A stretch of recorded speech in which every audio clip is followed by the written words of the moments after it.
السلام عليكم ورحمة الله وبركاته. رمضان كريم ومركلة برنامج كيني ويدي علماء السؤال.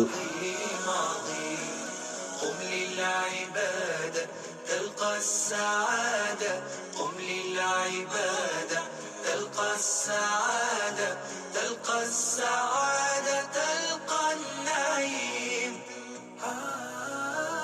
رمضان زمان البركات، رمضان زمان البركات. waxaan jeclahay marka inaan fiirsho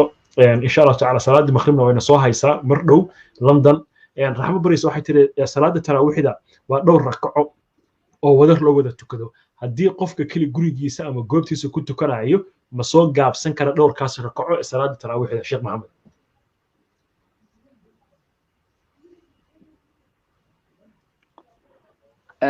aad ayaa u mahadsan tahay taraawixdu horta afarta madhab siday qabaan waa 20 ragco iyo 3 ragco witr labada xarameynna intaas laga tukada qofkii ka yar tukada dambaabi mahay waa salaadu waa sunno hadaa 8 tukatid hadaa 4 tukatid laakiin magaca taraawix la yiraahdo waxay leeyihiin madaahibtu waa 20 hadaa 2 ragco tukatid hadaa 4 tukatid hadaa 8 tukatid hadaa 12 tukatid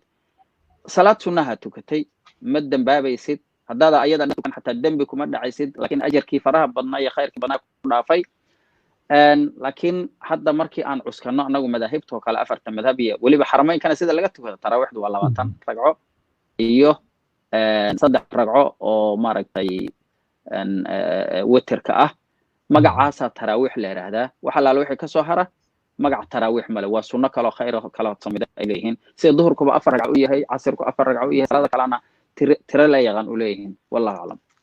way aad ama Sheekh Maxamed